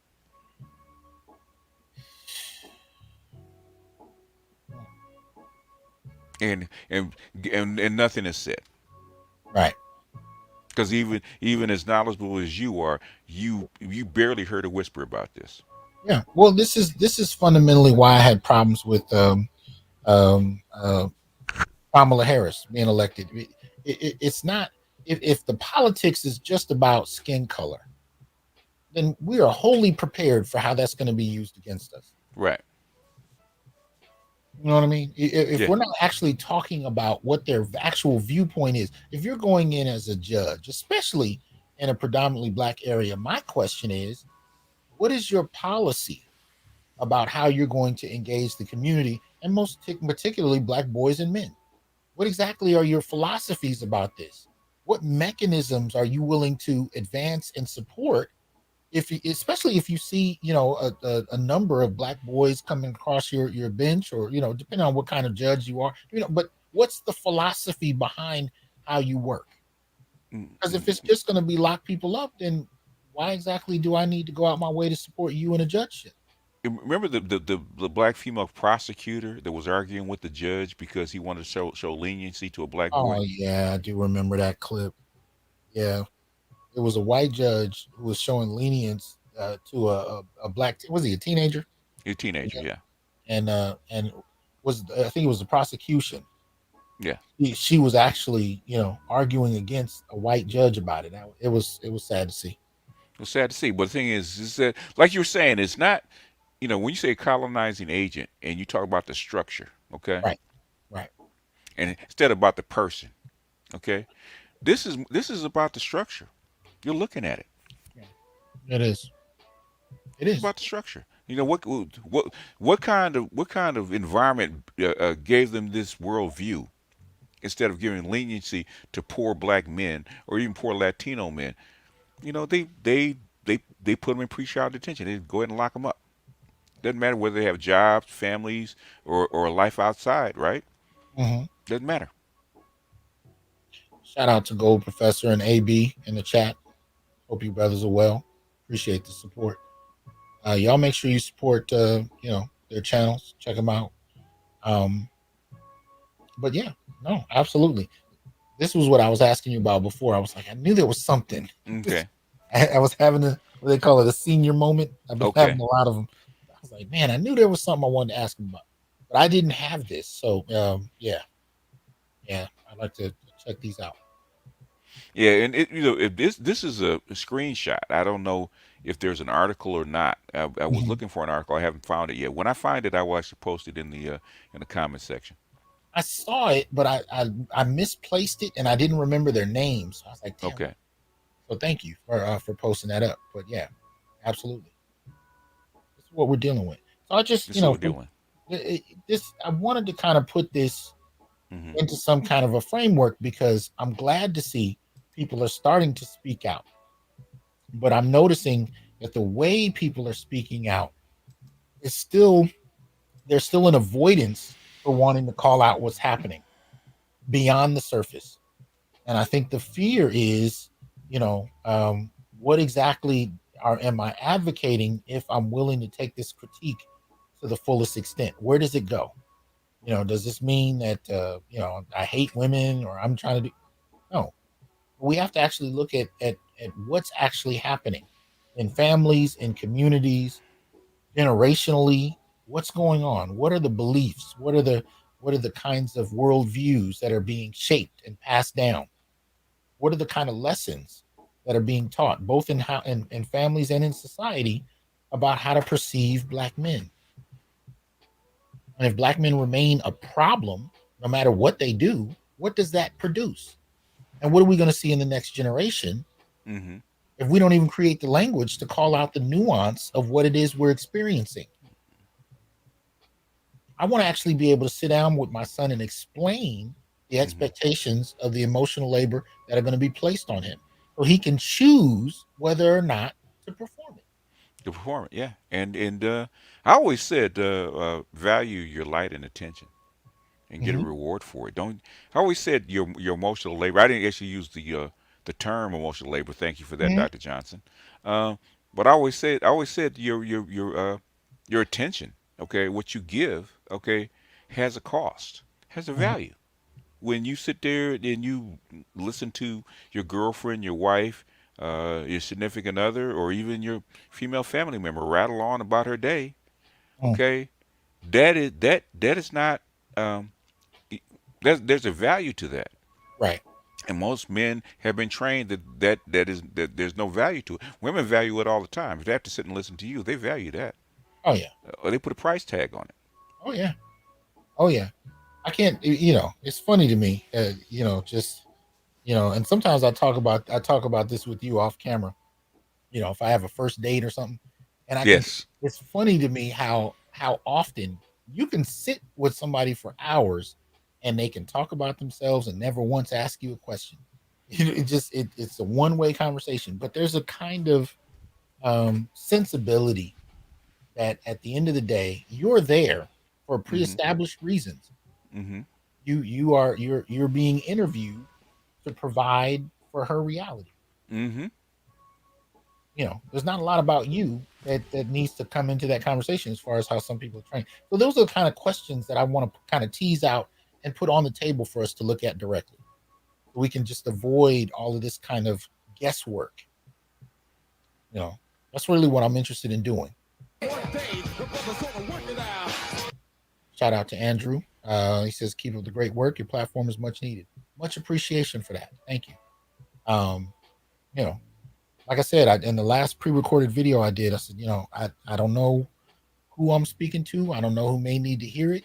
I'm gonna put this on the table, because I just have the feeling that this is something that needs to be discussed, and somebody is gonna be able to pick up the ball and run with it. Yeah, because you know what? If the thing is that I think, and I saw that piece, and I've seen uh, men work, most of their lives 50, 60 hours a week, and to the point where they can't work anymore, right? They get sick and they die, in their 40s, 50s, and 60s. And as you say, uh, a big mama or, mama or, becomes your Mm-hmm. matriarch and she inherits the house and the wealth and all that kind of stuff, right? Mm-hmm. And within a couple years, guess what? He's forgotten. Yeah, yeah.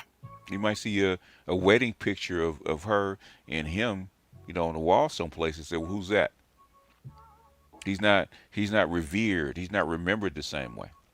Oh, you can watch grandkids that couldn't tell you his first name. Mm-hmm. That's an interesting one for me. Big Mama's house. He worked for 40 years for. Mm-hmm. Don't nobody remember the man's first name. Mm-hmm. And then folks want to know why he either drank himself to death or worked himself to death. But these are the kind of structures, these are the kind of practices that really begin to explain even our grandparents, great grandparents, grandfathers. their experiences that they did not often have a voice for. I think about how many men died in families working Mm-hmm. with no fucking voice. Mm-hmm. Yeah, yeah. None. Mama ran the house. And this is why I said in my last video, so many of us are living our lives in a way just so we can have a damn good eulogy. Mm-hmm. Man is remembered as being a good man, a good black man. He supported his family, and that's all well and good. I'm not taking that away from him. But if Mm. that's all that's said about him, I talked about this last year. I had a Latina student in my class, and she wanted to do a paper on her grandmother. Mm-hmm. She wanted to talk about how her grandmother had endured, sexism from her husband, and how difficult her life had been. And I said, okay, well, now I didn't say this to her, but my first thought was, I I get that paper, several times a semester, so it ain't. But I kind of got annoyed because I was tired of it. So I said, well, let me ask you a question. I just started asking questions. Usually, I just say, fine, you write on, as Mm-hmm. long as you have the proper amount of research and you do write it the right way, go ahead. But this time, I wanted to push back a little bit. She caught me on that. What did they say? I got time today. Yeah. She caught me on one of those days. I was like, I got time today. So I was like, let me ask you a question. I said, what's your grandmother's situation? She's a single mother. She working? No, no, she's been a stay-at-home wife her entire life. I said, oh. I said, what did her husband do? Oh, well, he always worked in the fields, picking fruit, picking vegetables. I said, really? Huh. I said, how many hours a day did he do that? Oh, 12. Yeah, it's 12 hours a day. I said, how many days a week? She said 6. Interesting. So I said, you're telling me that your grandmother was a stay-at-home wife who raised, a generation of 3 or 4 kids, Mm-hmm. and your grandfather did back-breaking labor for 40 years, 12 hours a day, 6 days a week. The man she mentioned that he never, called out sick. He went to work. Mm-hmm. Several of the kids went to college. And earlier in the conversation, she dismissively only referred to her grandfather as a sexist patriarch. Wow. And I was like, so he sent multiple kids to college. He had a grade school education, if that, worked back-breaking labor for 4 decades. I said, let me ask you something. I said, did you ever trail your grandmother? She said, what do you mean trail? I said, did you follow her throughout her day and do the things she did? Did she teach you how to do the things she did? She said, yeah, she taught me how to do X, Y, and Z. And I did this and I did that. I said, okay. I said, did you ever trail your grandfather? She said, hell no. She said, that work is ridiculous. That was too hard. I said, oh, too hard. I said, okay, well, what were the sexist things he did? Did he beat her? She said, no. I said, did he sexually violate her? She said, no. He was just machismo. I said, wow. The difference between that conversation Mm-hmm. and some of the conversations I've had with some of my black female students is the girl at least mentioned her grandfather. Mm. Okay. She knew his name, Mm. and he was still alive. So she was going to write this paper and present it to her grandmother in honor of her grandmother and completely dismiss and make invisible her grandfather's sacrifices that put her in a position to where she was the second generation to go to college and never had to work in a field. Mm. And I still had to step back and say, she at least remembered her grandfather's fucking name. Mm. And it broke my heart. I got off that phone sad because in 23 years of teaching, let me see, this 24 years now, 24 years of teaching in higher education. That doesn't include when I taught K through 12. Um, I never once had a student write about their grandfather, a black student, black female student at that. There was a period where I actually forced them to do that for my black male course, but it didn't have to be a grandparent. It just had to be a man over 40. And I still haven't seen it. So when I talk about the kind of, contempt for black men, even in families, It's been going on for generations, but I've never actually seen it called out until very recently. Yeah, yeah. Now, as a grandfather or as a man of your age, what have you Hmm. seen along those lines, particularly in families? They work. And I see it. Uh, they work very hard to actually, erase the contribution of the man, and I've seen it. And they work very hard trying to push, you into a particular role, a role of service, Yeah. and they literally want to take up all the room with the children to the Mm, point where, you know, uh, and I've seen it in my own family where the children will call if they unless it's something that they absolutely know that the women do not know or can't handle. They'll always call the women first. okay. If they want advice on life, they'll always call the women first. Even the boys will do the same thing. I was just My about son to say does. that. Yep. Yeah, no, even the boys will do the same thing. Yeah. Yeah. And the only time I get called, or where they will refer to me is because the women have said I can't handle this. Mm, Call your grandpa or call your daddy. mm. Wow. In other words, I am the last option. Yeah. See, I think for me, one of the things that I question is Hmm. if the only space that a black male who is making a significant contribution to the household, the only space he's respected in, at least performatively, is the Hmm. bedroom, then what do we have happening? If he's only given respectful treatment in one room in the house, what is Hmm. the nature of our families? Now I understand that is not an academically positioned question. I'm not framing that around the data, although I'm pretty sure I could. I'm just asking the question: what does it mean for the state of black men and families if the structure is not in place or at least appreciated where his sacrifices are warranted, warrant respect or at least acknowledgement, even generations later? You know, that's the question I'm curious about. Okay, appreciate that, Sister Ashada. Shada. Um, okay, so she says when the children disrespect the patriarch, it is the duty of the matriarch to redirect and correct that treason. Grandma couldn't have done what she did had Grandpa not done what he did. Yeah, Yeah, well, I wish it was enforced, but it's not. yeah, but that's that was it, man. I just I was looking through this piece and I just it was really more about how it could be written and how it could be published in a way where it's given high level platform, Hmm. no research, no citations, no references of note to back many of these points, and it can be so easily consumed, you know, Hmm. on a widespread basis. And in as much as it lit my heart to see people publicly Hmm. critiquing this, I want to make sure that we don't reduce it too much to just her. Just well, she's a bad person. Okay, well, again, who manufactured her? Yeah, She and come.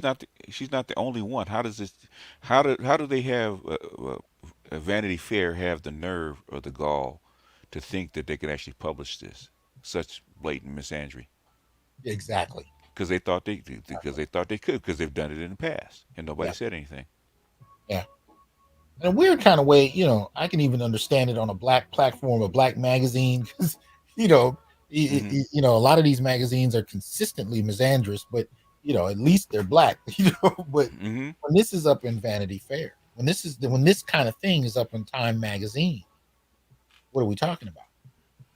When have you seen black men be able to do this and get such high level, support?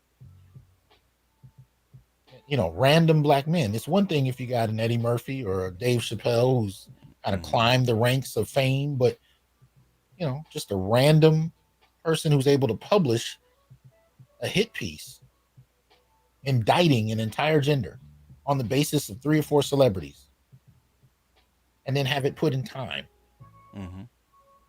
Rolling Stone. It's absolutely ridiculous.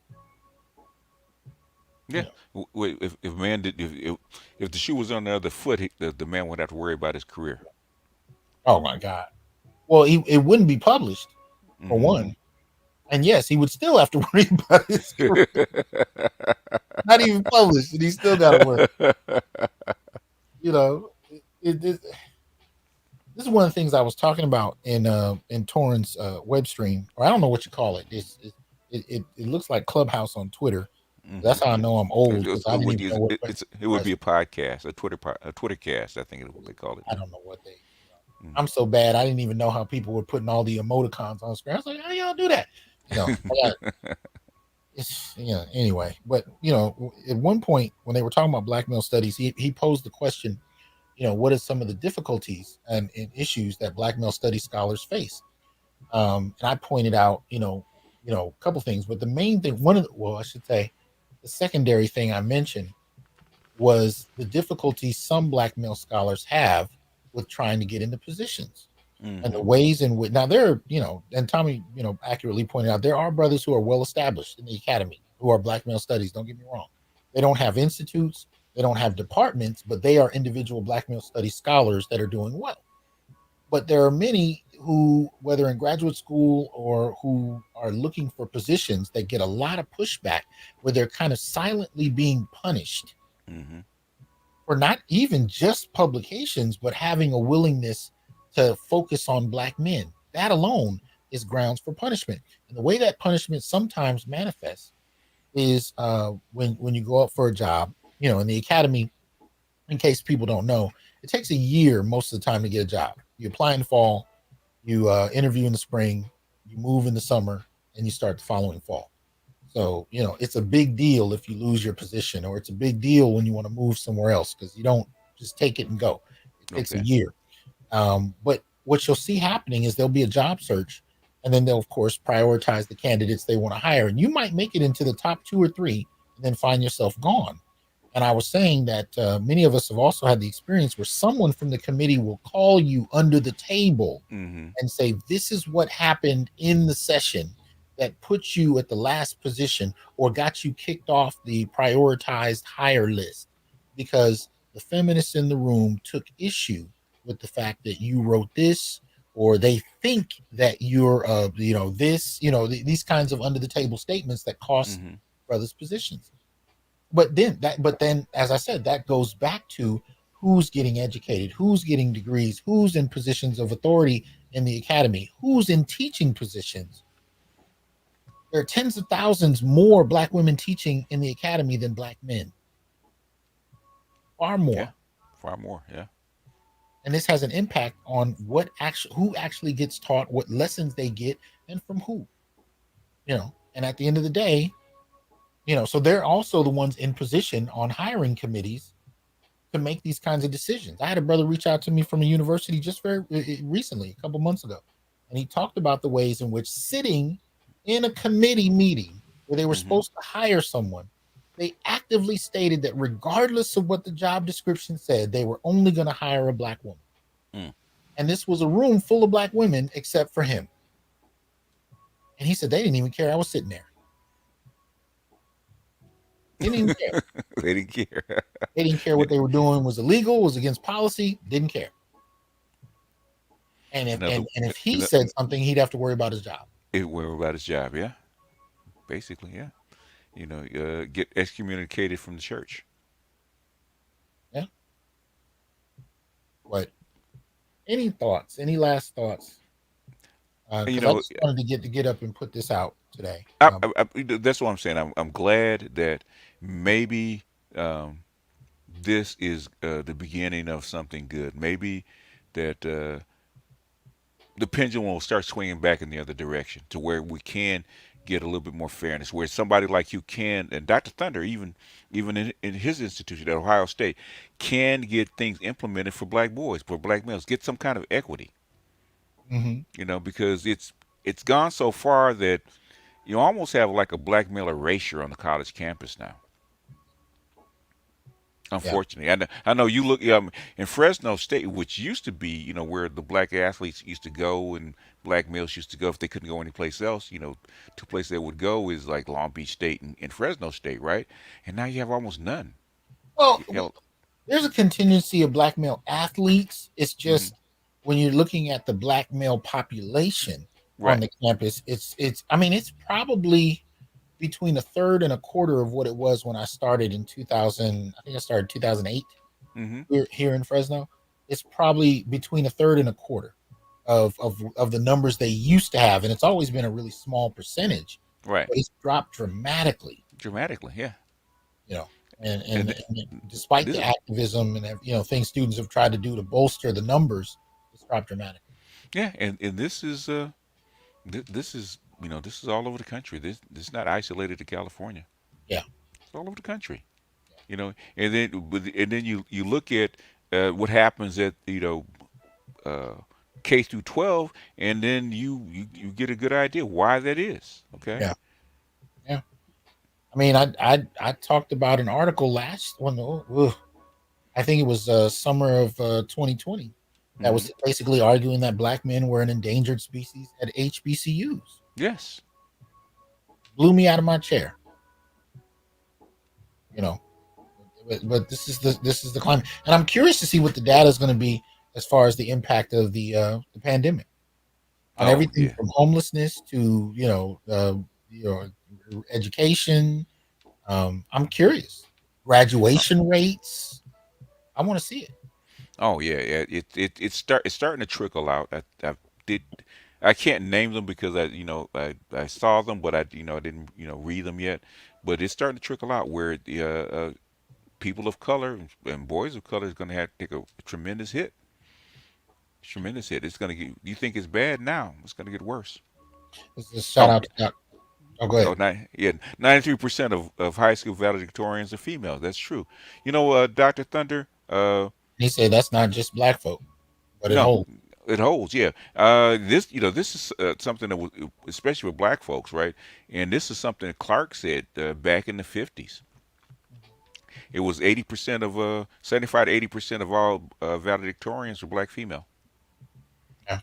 So it's just now catching up with everybody else. But But it's thing is, also, go ahead. well, I was going to say in terms of black graduations, I've never been to a black graduation where the ratio wasn't 80 to 20 females to males. Mm, And that's in terms, that's not even valedictorian. That's just the numbers graduating. mm, I'll sit there at this point. If you invite me, and I do this at Fresno State too, but if you invite me to your black graduation, I'm going to sit there before I have to speak or anything, and I'm going to literally count the graduates, not only in the program but sitting in front of me. And of course, the ones in the they're usually more in the program that you're holding, mm, and the program you're reading through, and you're looking at the faces of all the graduates. There's more of them in the program than who showed up graduation right, day, right. but it's still roughly an 80-20 ratio far too much of the time. And the thing about it is, even in the celebration of people graduating, I'm always astounded at how absent we are before, during, and after the ceremony on black male graduation rates. Nobody seems to care. But 10 years later, when you're talking about not having a husband that can produce, parity, like, well, After four generations, I don't see why there's such a big disconnect, and why women at that level can't at least replicate what they've done. It's starting to not make sense. look, I appreciate you guys joining me tonight. This was something I just wanted to kind of get off my chest and kind of put something out there on. So I appreciate you, BGS, for coming up. Um, I start classes next week, so I'm gonna try to get my videos in, but I gotta get ready for the semester. Yeah, that's true. You might have to do what Rom does. Okay. Oh yeah, Rom is a machine, man. He's a machine. He's a machine, but he's consistent. Yeah, he's very consistent. But I will be doing a lot of my my syllabus preparation from my bathtub. So, if y'all see some videos where I'm not on the screen and you hear water splashing, I Uh-huh. am enjoying my new tub. So I might be doing some videos from there, some recordings. Because hey, all I'm gonna say is it's I'm enjoying it. We're gonna call it a Jedi meditation chamber. Hey man, it damn near looked like one the way I got it set up, boy. Dude. But no, none. I appreciate you coming up, man. Thank you. And shout out to those of you who are listening. Appreciate the support. We're gonna call it a night. Indigo Flow, appreciate that support. He said, Indigo They said, just take with you. this with you. Much appreciated. But I'm gonna go ahead and pull you down, man. But thanks a lot, man. All right. Peace. For the rest of you, I hope you guys have a good night. I'll be seeing you soon. If you are a member and you have some ideas on something you want me to cover, please make sure you go ahead and email me. They've been putting the information in the chat all night on how you can reach me. You can go to tsonjohnson.com and email me from there. Make sure you check out the Institute for Black Male Studies website and continue to support the channel. I wish you guys a good night. Keep pressing on, brothers.